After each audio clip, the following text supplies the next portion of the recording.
Everyone battering out with chapter 9 of 2 Chronicles. It talks about the Queen of Sheba. This is what it talks about. Now when the Queen of Sheba, which is of course Yemen today, heard the fame of Solomon, she came to Jerusalem to test him with hard questions, having a very great retinue and camels bearing spices and very much gold and precious stones.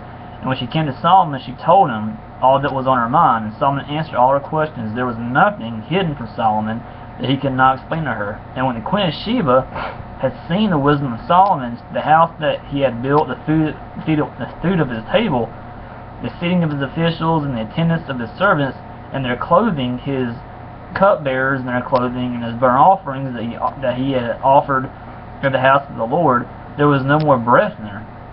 She was amazed because Solomon was just a very successful man. I mean, because he had God, of course, and God blessed him, richly, and she was just amazed how much God had blessed Solomon. It says, and she said to the king, "The report was true that I heard in my own land of your words and of your wisdom, but I did not believe the reports until I came and my own eyes had seen it. And behold, half the greatness of your wisdom was not told to me. You surpassed the report that I heard. Happy are your wives, happy are these your servants, that continually stand before you and hear your wisdom. Blessed be the Lord your God," of course Jesus, "who has delighted in you and set you on his throne as king for the Lord your God, because your God loved Israel and would establish them forever. He has made you king over them, that you may execute justice and righteousness." Then she gave the king 120 talents of gold, and a very great quantity of spices and precious stones. There was no spices such as those that the Queen of Sheba gave to King Solomon. Moreover, the servants of Hiram and the servants of Solomon, who brought gold from Ophir, brought algum wood and precious stones, and the king made from the algum wood supports for the house of the Lord and for the king's house, lyres also and harps for the singers. There never was seen the like of them before in the land of Judah. And King Solomon gave to the Queen of Sheba all that she desired, whatever she asked besides what she had brought to the king, so she turned and went back to her land with her servants. Solomon's wealth. Now the weight of gold that came to Solomon in 1 year was 666 talents of gold, besides that which the explorers and merchants brought, and all the kings of Arabia, which is Saudi Arabia today, and the governors of the land brought gold and silver to Solomon. King Solomon made 200 large shields of beaten gold, 600 shekels of beaten gold went to each shield. And he made 300 shields of beaten gold, 300 shekels of gold went into each shield, and the king put them in the house of the forest of Lebanon. The king also made a great ivory throne, and overlaid it with pure gold. The throne had 6 steps and a footstool of gold, which were attached to the throne, and on each side of the seat were armrests and 2 lions standing beside the armrest, while 12 lions stood there, one on each side of a step. On the 6 steps, nothing like it was ever made for any kingdom. All King Solomon's drinking vessels were of gold, and all the vessels of the house of the forest of Lebanon were of pure gold. Silver was not considered as anything in the days of Solomon, for the king's ships went to Tarshish, which is Spain today. Excuse me, silences are bothering me. With the servants of Hiram. Once every 3 years, the ships of Tarshish, or Spain, used to come bringing gold, silver, ivory, apes, and peacocks. Thus King Solomon excelled all the kings of the earth in riches and in wisdom, and all the kings of the earth sought the presence of Solomon to hear his wisdom, which God had put into his mind. Every one of them brought his present articles of silver and of gold, garments, myrrh, spices, horses, and mules, so much year by year. Solomon had 4,000 stalls for horses and chariots, and 12,000 horsemen, whom he stationed in the chariot seas and with the king in Jerusalem. And he ruled over all the kings from the Euphrates, which is like pretty much up to Syria, to the land of Philistines, which is to Gaza today, and to the border of Egypt. So he had a very vast kingdom, very huge kingdom. And the king made silver as common in Jerusalem as stone, and he made cedar as plentiful as the sycamore of the Shevelith. And horses were imported for Solomon from Egypt and from all lands. Solomon's death. Now the rest of the acts of Solomon from first to last, are they not written in the history of Nathan the prophet and the prophecy of Ahijah the Shilonite and in the visions of Iddo the seer concerning Jeroboam the son of Nebat. Solomon reigned in Jerusalem over all Israel for 40 years, and Solomon died and was buried in the city of David, which is Jerusalem, his father, and Rehoboam his son reigned in his place. So chapter 9 basically is about, of course, the Queen of Sheba, which is the Queen of Yemen today. She traveled all the way from Yemen all the way to Jerusalem to see for herself Solomon.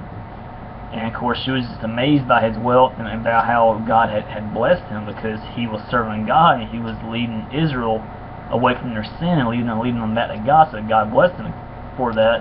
And of course the Queen of Sheba was very astonished because of that. And of course later on, of course, Solomon dies and his son takes over.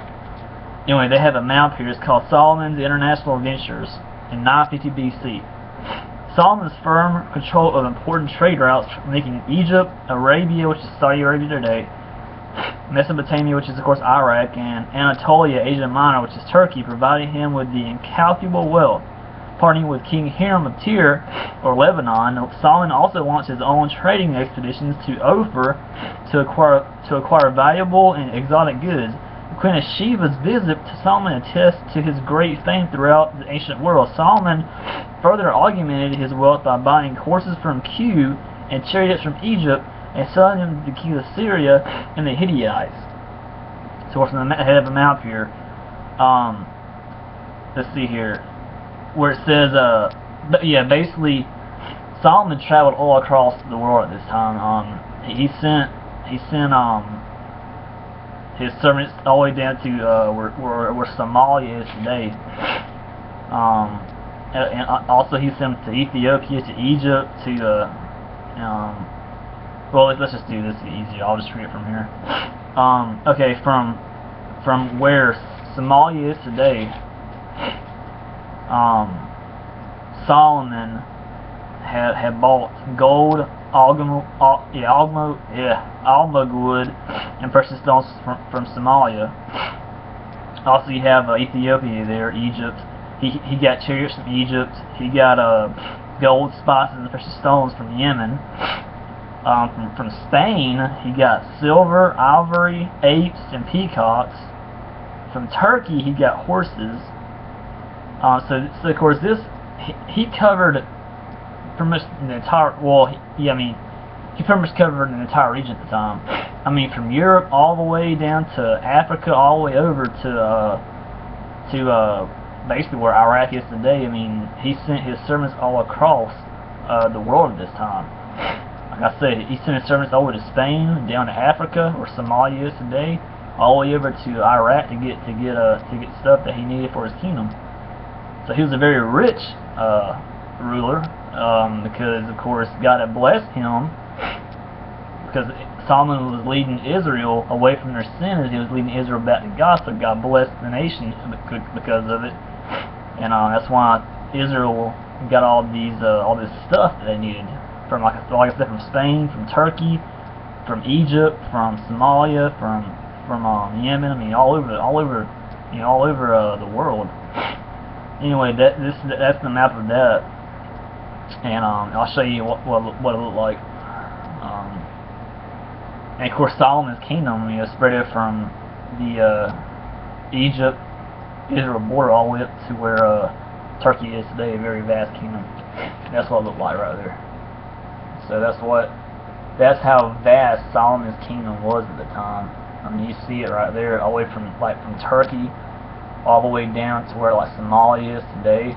I mean, all the way over to where Spain is to the west, and of course all the way over to the east, where Iraq is. Vast kingdom that he had. And he also sent a lot of his servants to these countries too, to get things for Israel. So there's no doubt Solomon had the biggest kingdom Israel ever had under Solomon. So anyway, that's chapter 9.